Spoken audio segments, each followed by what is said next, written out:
Muy buenas, perdón, es de este lado. Muy buenas noches, bienvenidos y bienvenidas todos a la Escuela de Formación Bíblica.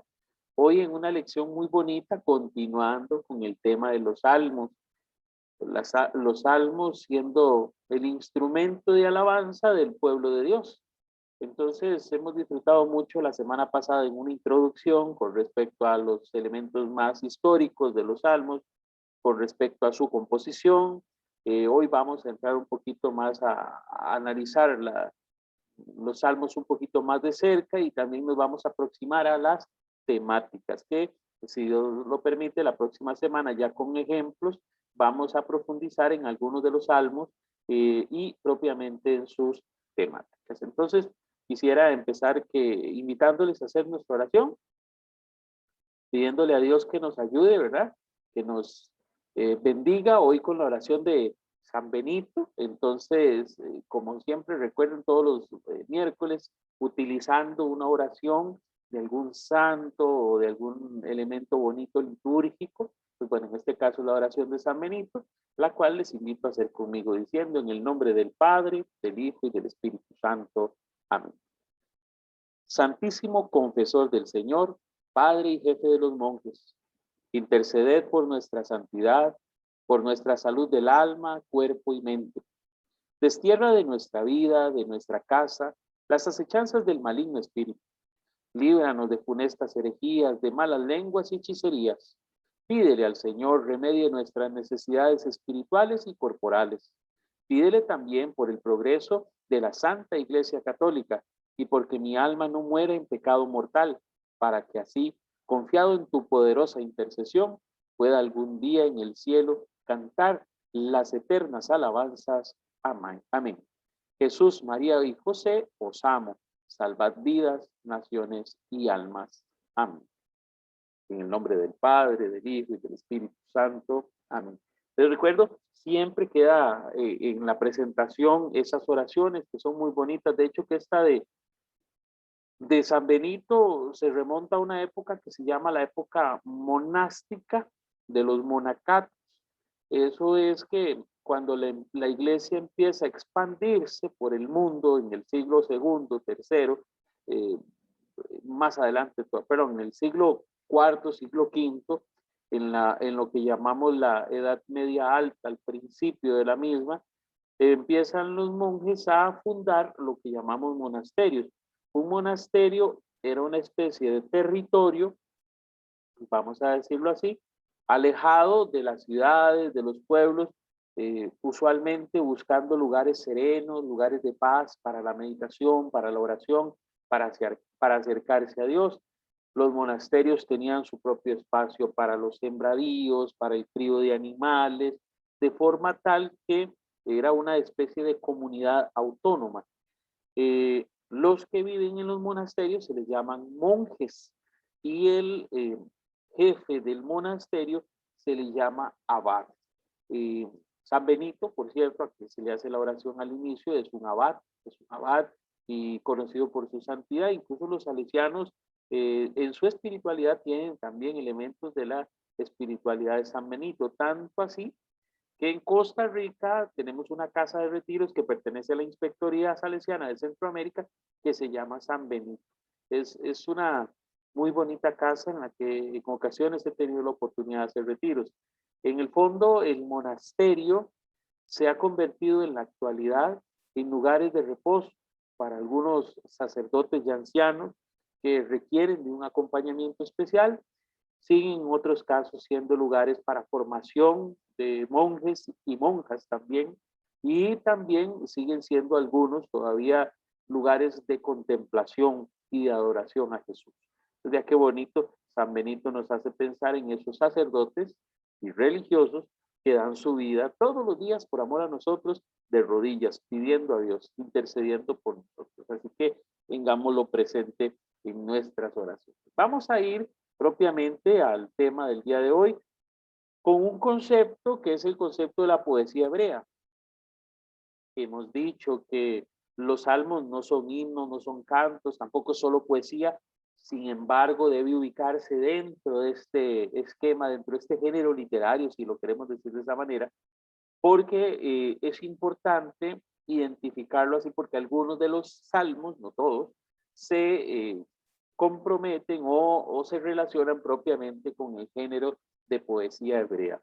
Vamos a decirlo más propiamente, contrario a los versos que tenemos acá en Occidente, que son con métrica, con rima, versos alejandrinos de 14 sílabas, por ejemplo, en el caso nuestro, perdón, en el caso de la poesía hebrea, está basada por medio del paralelismo o la acomodación de pensamientos. O sea, las ideas se colocan en los versos más bien en un orden de vocablos, en cómo suena, no tanto en la poesía, sino en las frases, en las ideas que se comparten.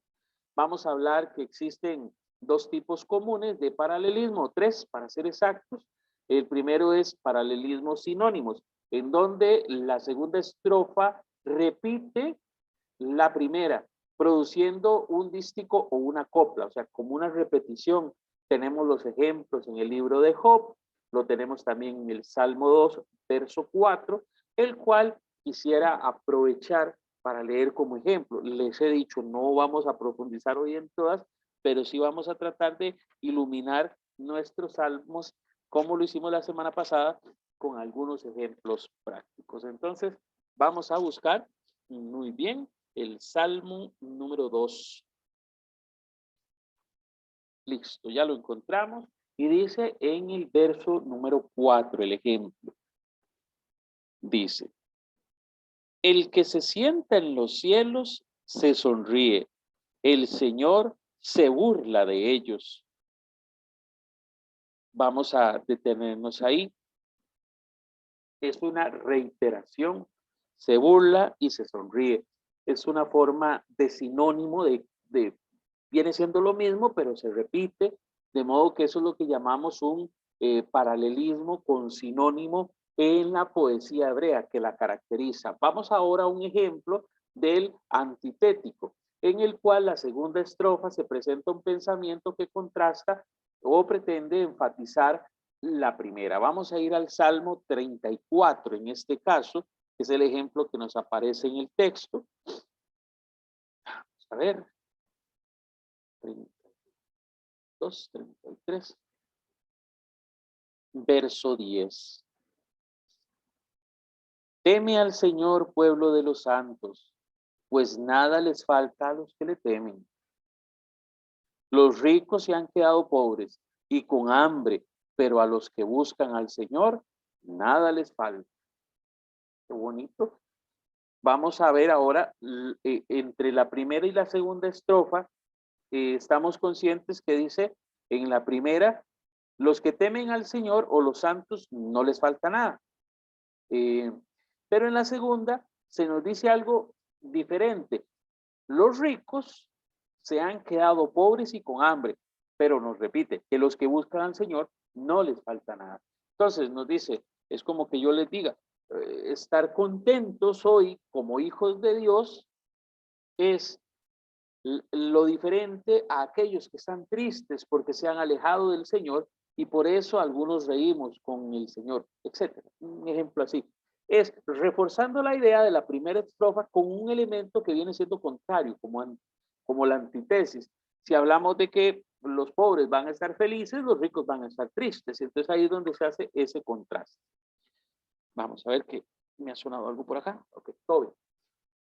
El tercer modo es el sintético, donde la segunda y sucesivas estrofas le van agregando una sucesión de pensamientos conducentes a enfatizar, perdón, la primera idea. Perdón. ¿Qué quiero decir con esto? Las estrofas van en una escalada reafirmando lo que dice la primera, dándole más peso. Vamos a ir al Salmo número 1. Vamos a devolvernos un poquito. Perdón, pero, ay Dios, a veces estoy con la garganta fría y cuando empiezo, ya saben cómo es. Bien, vamos al Salmo número 1. Se nos invita a ver a partir del verso 3. Yo quisiera aprovechar y hacerlo desde el 1 para que veamos toda la composición del mismo. Dichoso el hombre que no va a reuniones de malvados, ni sigue el camino de los pecadores, ni se sienta en la junta de burlones. Mas le agrada la ley del Señor y medita su ley de noche y de día. Primer verso. Dichoso el hombre que no se porta mal y vamos a decir que le agrada la ley del Señor. Verso 3.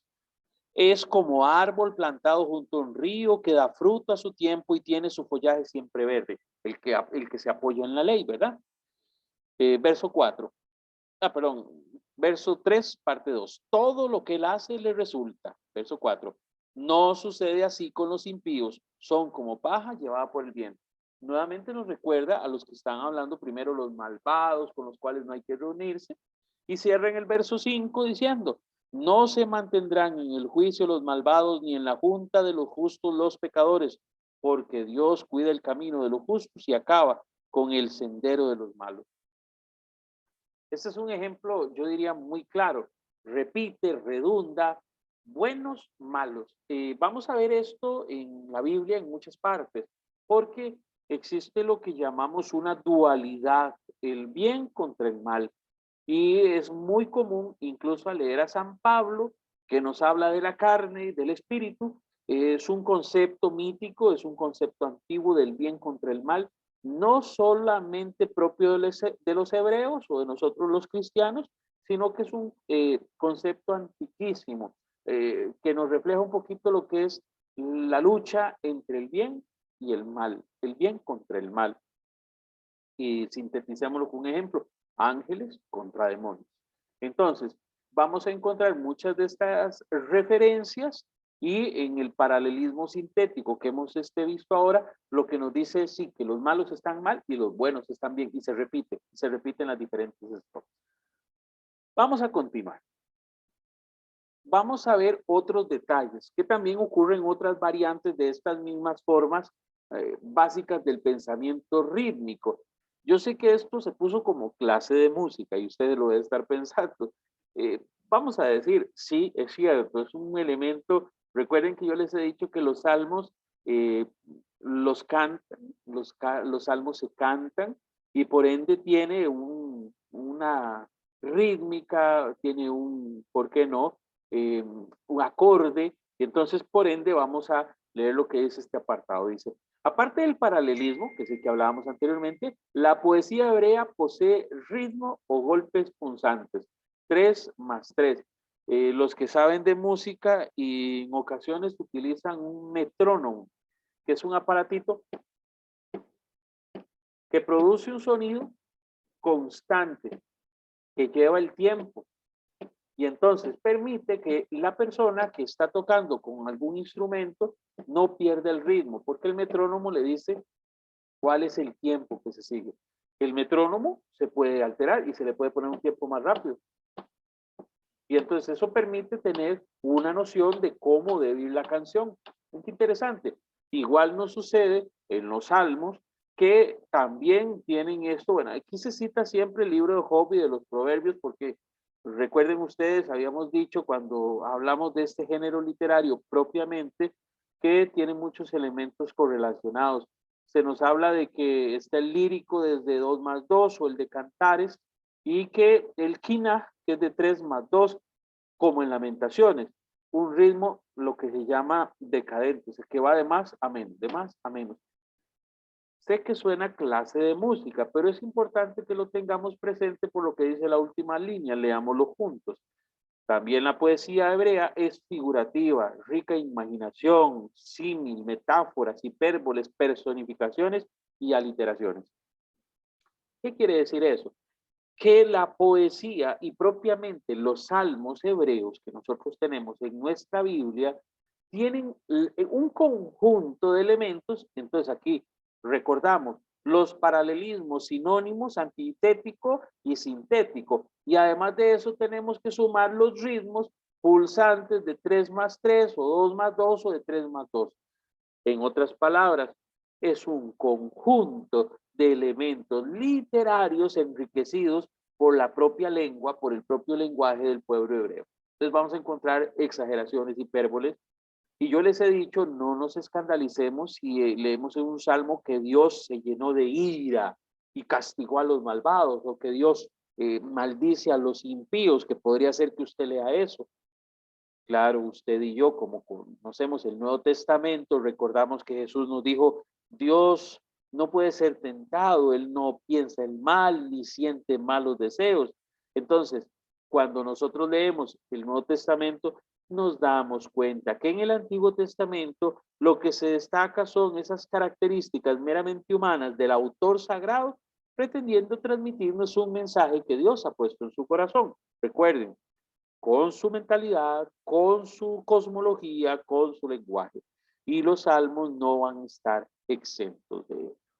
Muy bien, por ahí todo bien, espero.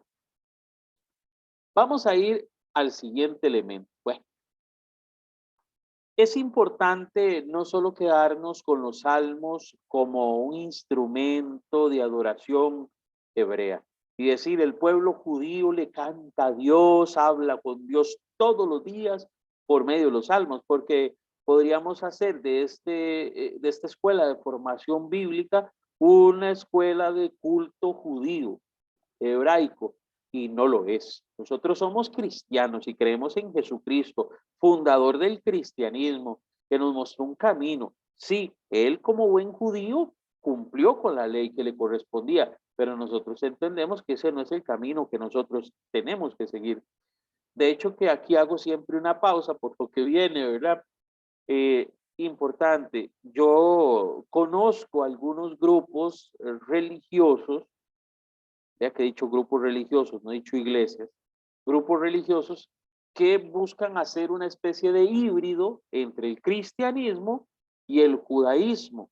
Entonces encontraremos en ellos prácticas cultuales del Antiguo Testamento. Entonces los vamos a ver con una candela, con un candelabro de 7 velas, una menorá, y los vamos a ver rezando a la luz de esa, y con un talit, se van a poner ahí una cuestión en la espalda, y se van a poner una kippah en la cabeza redondita, y parecen judíos, pero no lo son porque creen en Jesucristo, que son cristianos, pero que pretenden incluir en el cristianismo el estilo judío.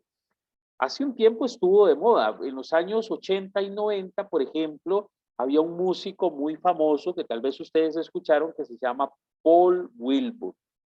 Él es un norteamericano de origen hebreo, con familiares hebreos, que es convertido al cristianismo, y entonces él empieza a hacer cantos eh, con el ritmo, con los instrumentos musicales propios del pueblo hebreo, pero son cantos mesiánicos, donde se habla de Jesús como la promesa, como el Mesías. Para los judíos eso es inaceptable, ¿verdad? Porque no aceptan a Jesús como Mesías. Pero esto se vuelve una moda, y ahí es donde nosotros, incluso en la iglesia, yo estoy seguro que todos han visto a gente haciendo danzas con banderines y de todo al estilo hebreo. Es parte de una corriente que se dio en la iglesia católica, que es propio de la renovación carismática. Es como una especie de avivamiento del judaísmo. Importante acá también mencionar que es un elemento de culto, vamos a decir de alguna forma, bonito, atractivo, es descubrir cómo era la forma de vivir del pueblo judío. Algunos dejaron de comer carne de cerdo porque, como la Biblia dice en el Antiguo Testamento, en el Levítico eso, y los judíos no comen carne de cerdo, asumieron una dieta similar a la que tienen los judíos. No estoy diciendo que esto sea malo, si alguien no quiere comer carne de cerdo y no está obligado, me traen los chicharrones y el chifrijo, yo me los como. Aquí el asunto es este, no podemos mezclar nuestra fe cristiana, que está cimentada en Jesucristo, con el culto judío. ¿Por qué? Porque estaríamos, imagínense ustedes, como que yo tenga un carro del año, digamos que tengo un Hilux del año, así recién sacado de agencia, y yo le quito los focos para ponerle los focos de un Hilux del año 70, para que se vea bien bonito. Usted me va a decir, no, Mauricio, es que no combina, no le va, porque esta es una nueva versión. En el cristianismo nosotros tenemos nuestra propia forma de vivir y experimentar esa herencia de los hebreos, esa herencia judía. Y una de ellas es mediante los salmos, y es a eso donde voy. Yo espero que ustedes entiendan, no estoy en contra de los grupos, ni de la gente que le gusta hablar hebreo, Hashem Elohim Adonai, y ¿por qué no? Shema Israel, la gente que le gusta hablar así, es bonito y suena bonito, pero no pasa de eso, ¿verdad? No pasa de eso. Nuestra religión, nuestra forma de seguir a Dios, que es la religión, nuestra forma de ligarnos con Dios, religare, eso significa religión, la forma en la que nos unimos a Dios, tiene un modo particular de culto y es el que vamos a ver. Bueno, vamos a decir que por la orientación dada por Jesús y los autores del Nuevo Testamento, la iglesia ha utilizado los salmos más que en ningún otro libro del Antiguo Testamento. Y no solamente en su oración litúrgica, en la enseñanza que se imparte, sino también desde la perspectiva plena de la revelación de Jesucristo. Aquellas palabras proféticas que se anuncian en los salmos del Mesías, nosotros se las asignamos a Jesús. Entonces le conferimos gran importancia a los salmos y vamos a eso. En la oración litúrgica ya desde el siglo segundo, después de Cristo, hay testimonios del uso de los salmos en la liturgia cristiana. Servían para proclamar el mesianismo de Jesús, así como para la alabanza y la petición. También eran utilizados como oración en momentos de muerte.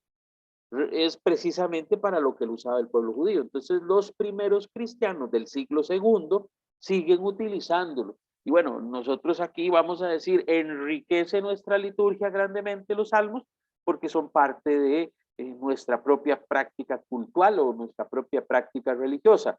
Y alguno debe estar diciendo, profe, deme ejemplo. Con mucho gusto, vamos a hablar de esos ejemplos. El primero de ellos es la liturgia de las horas.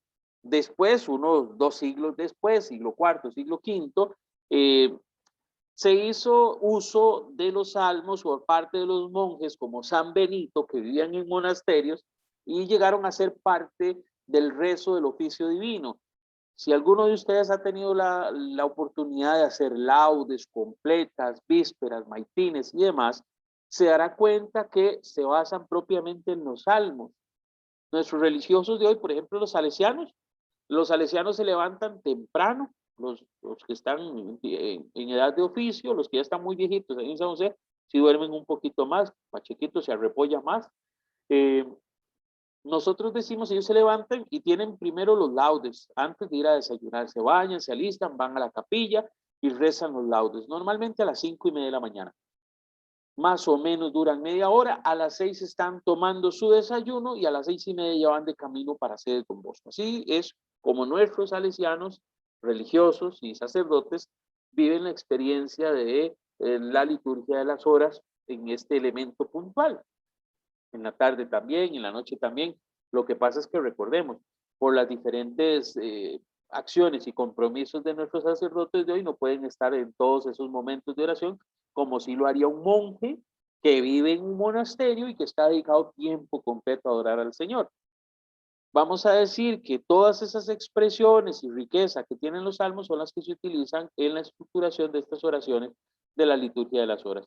También se dice que según la tradición latina, antes de cada salmo, un título resume el sentido del salmo y señala una sentencia del Nuevo Testamento y se invita a vivir, a rezarlo o en un sentido criptológico, o sea, en un sentido con un trasfondo teológico de una enseñanza que está en la palabra, que está en la escritura.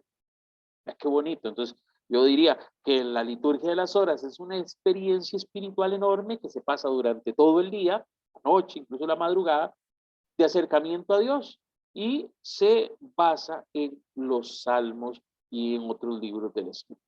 Qué bonito. Vamos a seguir leyendo porque este tema es cortito, pero es muy bueno. Nosotros en la Santa Misa también tenemos la oportunidad, porque es la respuesta comunitaria a la sección de la liturgia de la palabra. En una misa de domingo, por ejemplo, se lee la primera lectura, la liturgia de la palabra, el salmo, la segunda lectura y el evangelio, ¿verdad? Y luego viene la homilía del sacerdote y luego cuando termina la homilía empieza la liturgia eucarística. Bueno, después de la oración de los fieles, para ser exacto. Ahora bien, vamos a decir que a la luz de estos usos litúrgicos que se le han dado a los salmos, se encuentra el cumplimiento de las promesas de Jesucristo. Incluso el catecismo lo señala en el numeral 2586. Alguno me debe decir, ay, profe, díganos un poquito más de esa experiencia del salmo en la misa. Yo diría que es cuando la comunidad, y ahí es donde yo digo, lástima que no todo el mundo repite en el salmo, se nos hace una oración. Por ejemplo, se toma una estrofa de un salmo, vamos a buscar uno que pueda servirnos de ejemplo. Por ejemplo, se toma una estrofa de un salmo, vamos a ver aquí el 51. Ten piedad de mí, oh Dios, en tu bondad. Entonces, normalmente aquel que está proclamando dice, al salmo respondemos, ten piedad de mí, oh Dios, en tu bondad. Y todos espera que todos digamos, ten piedad de mí, oh Dios, en tu bondad. Y que a cada lectura de un fragmento, de una estrofa, porque ni siquiera es una estrofa entera, que a la lectura de ese fragmento se haga la repetición, que es la forma en la que nosotros, la comunidad que está celebrando la Eucaristía, nos sumamos en la liturgia de la palabra, participamos de esa adoración a Dios en el salmo. Entonces yo siempre le digo a los chiquillos que van conmigo y les digo, bueno, hijos, vamos a estar en misa. En misa no se saca el celular, en misa ponemos atención, escuchamos atentamente y cuando haya que decir algo lo decimos. De hecho que la última vez que estuvo el padre inspector ahí en sedes, nuestro padre, querido padre Ángel Prado, nos dijo, estoy preocupado porque los chiquillos no responden nada en misa, ni el amén. Sí, casi que ni la bendición final porque ya se van ni eso repiten. Y es cierto, nuestros chicos, nuestros jóvenes se han enfriado, de hecho que les cuesta mucho dar las respuestas. Y eso es porque poco a poco hemos ido silenciándonos en la iglesia y eso es importante que nosotros lo resaltemos en este momento porque creo que es algo que no podemos dejar pasar.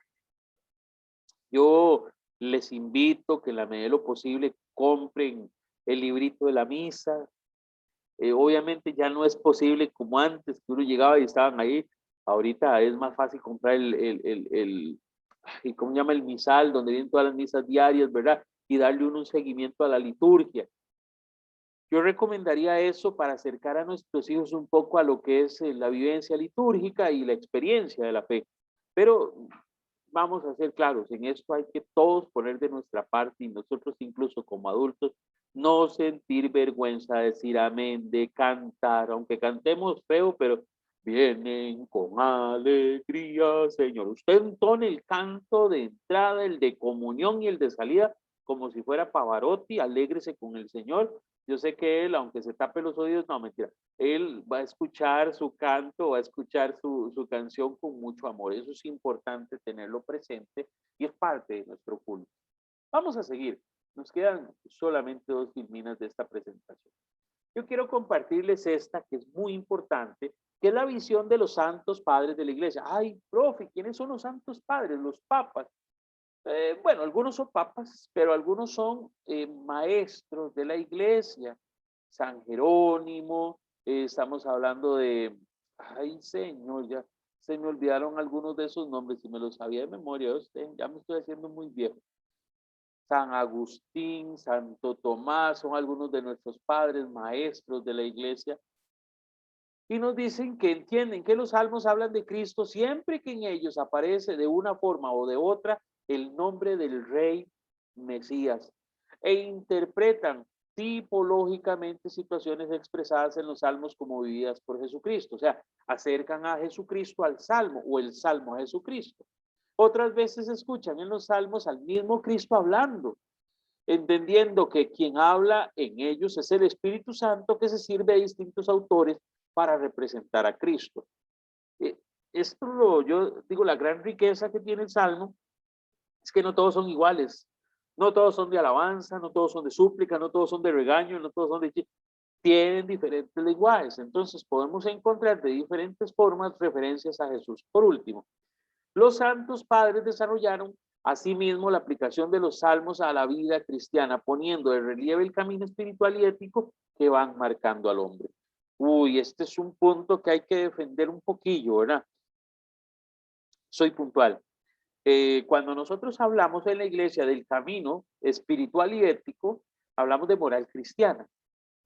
Yo hace unos días impartí el tema de proteger la familia en la escuela de padres, que está ahí a disposición de ustedes en Facebook de Sedes Don Bosco y en el YouTube de Sedes Don Bosco, y que voy a ver si les pongo el enlace también en el grupo, por si acaso alguien no lo ha podido ver.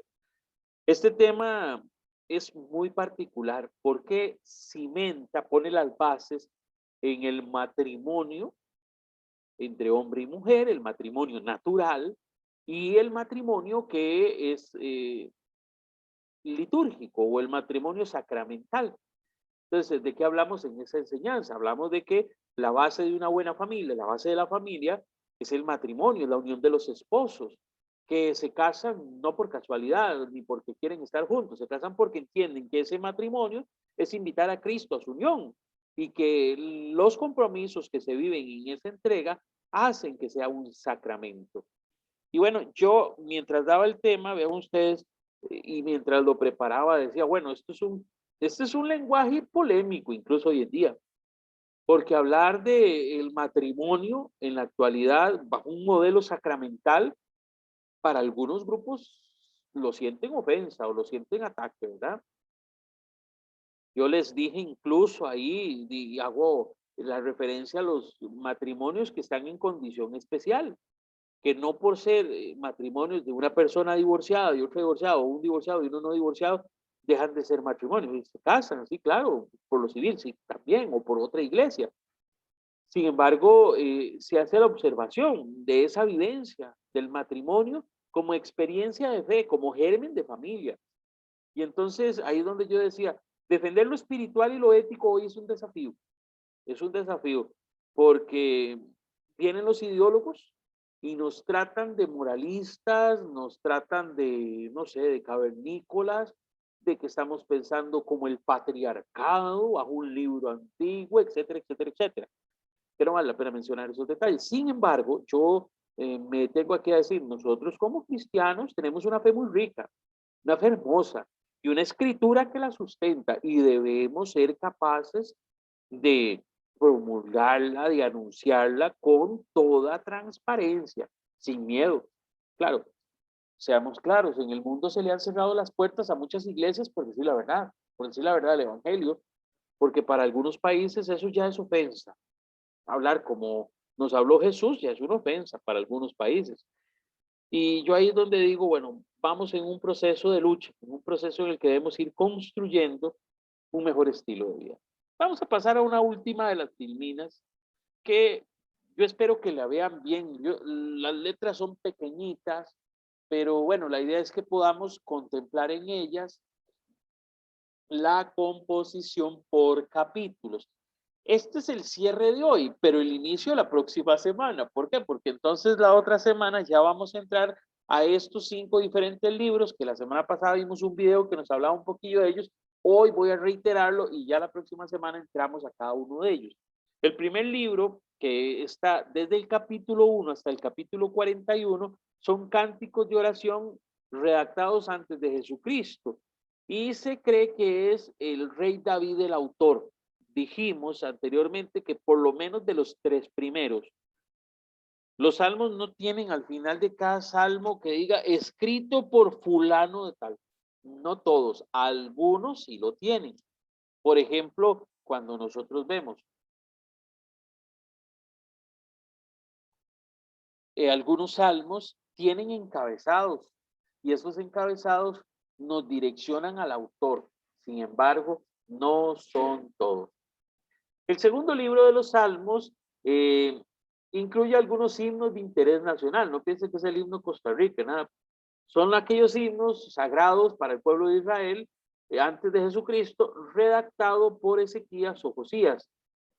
No sabemos ni si fue uno ni si fue el otro. Tenemos idea de que fue alguno de estos o en el tiempo de estos reinados. Entonces, lo que les digo a las personas, tenemos esto como una referencia, nada más, pero no es un dato exacto, no es un dato exacto. No sucede con el tercer libro, del Salmo 73 al 89, que son himnos de interés nacional antes de Cristo, y ese sí no se tiene el autor, de hecho que son anónimos.